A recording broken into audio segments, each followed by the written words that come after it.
If what Red Bull just built is real, the Australian Grand Prix could already be over before it even starts. Days before Melbourne, leaked data shows the Ford-powered RB22 running cooler, faster, and more stable than anyone predicted. Over 2,000 laps in testing. 0 major failures. 4 tenths per lap quicker in race simulations. And a straight-line speed that left rival engineers silent. But that is not the part that should scare Ferrari and Mercedes. The real shock is hidden inside the new blown diffuser concept and the refined Ford hybrid system. 12 degrees cooler engine temperatures. No energy clipping at the end of the straights. And a development package worth nearly half a second per lap arriving for race 1. Half a second. At the start of a brand new regulation era. If this is true, the championship fight may already be tilting in Verstappen's favor before the first lights go out. And there is one detail most fans completely missed, a detail that could decide not just Australia, but the entire season. Stay with me. Everyone saw the lap times in Bahrain. Almost no one understood what they were really looking at. Because Red Bull did not go there to impress. They went there to measure control. While other teams chased headlines, Verstappen was running structured programs. Long fuel loads. Conservative engine maps. Repeated sector testing. Again. And again. And this is where the first warning sign appeared. Over 2,000 total laps completed across testing. Not flashy. Not dramatic. Relentless. That kind of mileage at the birth of a new engine generation is not normal.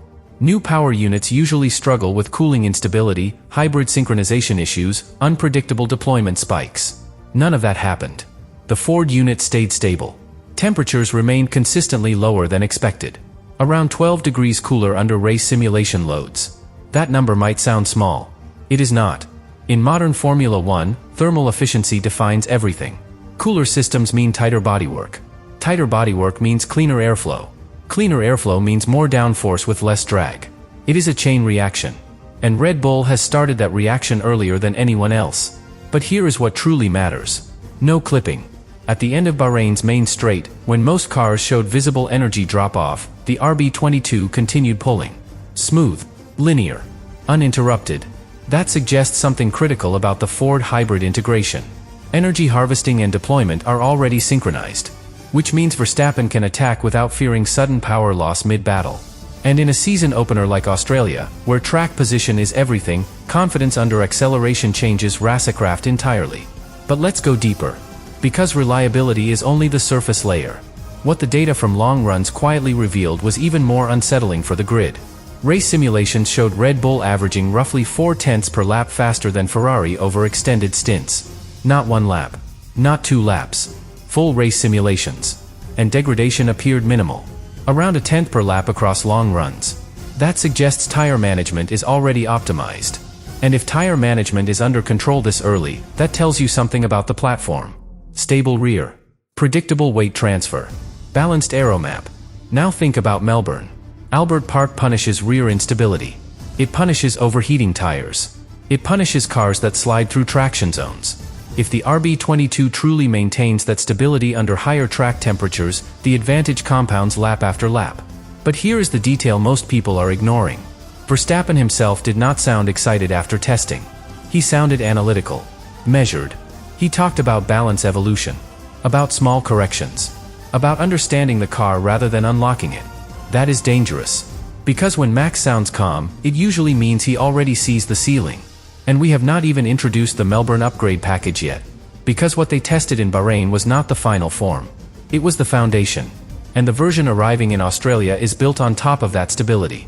Which means everything we just discussed might only represent the starting point. Now we move to the part that truly changes the equation. Because everything Red Bull showed in Bahrain was only the base configuration. Australia introduces the first evolution. And it is not small. The most aggressive change comes from the side pods. What engineers are calling the blown diffuser version 2 concept. On the surface, it looks like a deeper undercut. Slightly larger inlets. Cleaner body lines. But that is not the real story. The real story is how the Ford power unit is now integrated into the aerodynamic philosophy.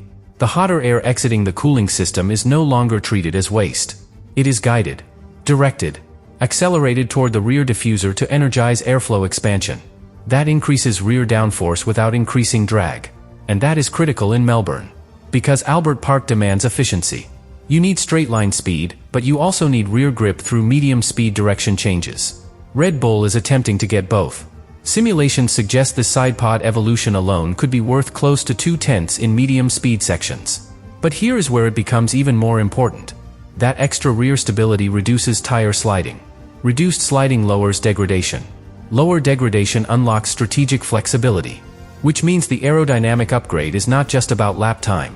It is about control over the race. And then we look at the front. The new mainplane revision on the front wing is designed to solve a very specific issue Verstappen mentioned during testing: rotation in tight corners. In Bahrain, the RB22 looked stable but slightly cautious in slower entries. Melbourne has several of those corners. Turn 1. Turn 3. Heavy braking. Immediate rotation. Quick traction on exit. The revised geometry increases front load in slow speed phases, reducing understeer.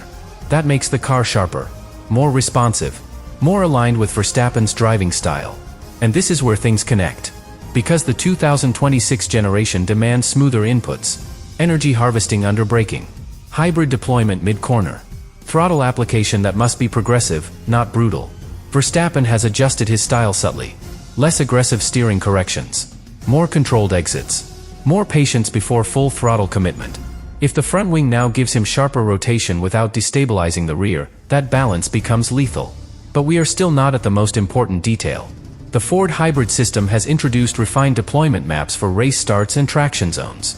Reduced turbo lag, smoother torque delivery, and no visible clipping at the end of longer straights. That means two things: stronger race launches, and more confidence when overtaking. Because nothing destabilizes a driver more than uncertain power delivery. If Max trusts the throttle completely, he attacks differently. He positions the car differently. He commits earlier.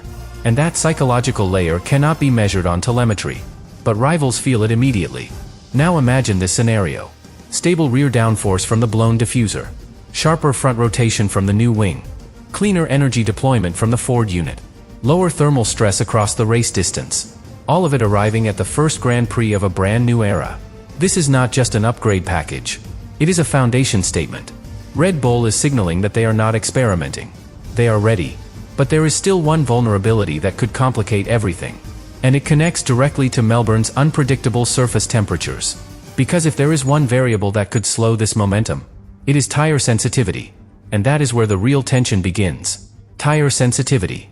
That is the only word inside Red Bull that still carries caution.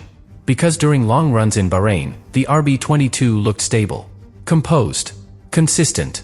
But when Verstappen pushed aggressively, the rear tires reacted sharply. Not dramatically, but noticeably. And Melbourne is not Bahrain. Albert Park is a semi-street circuit.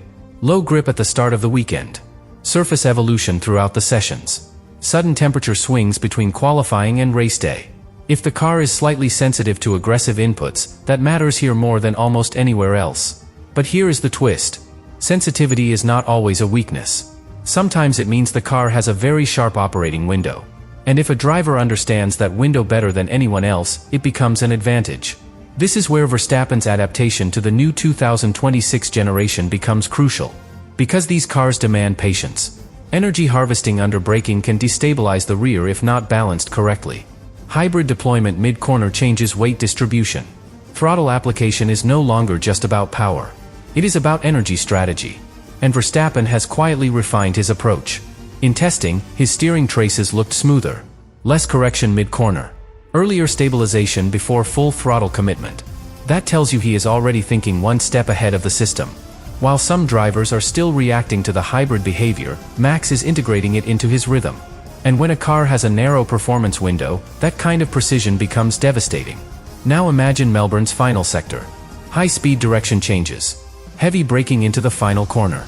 Immediate traction demand onto the main straight. If the RB22 keeps rear stability through the blown diffuser concept, and if Verstappen modulates the throttle perfectly within that sensitive tire window, the exit speed compounds every lap. And with no clipping at the end of the straight, the advantage stretches. Lap after lap. That is how race control is built. Not with one spectacular overtake, but with invisible consistency. And there is something else.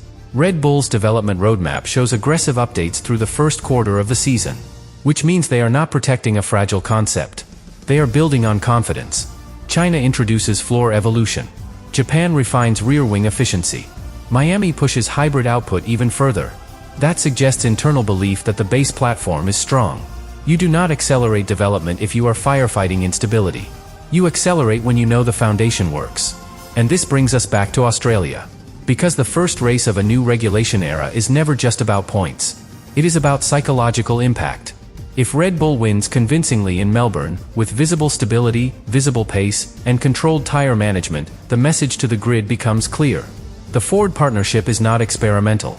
It is competitive. Immediately.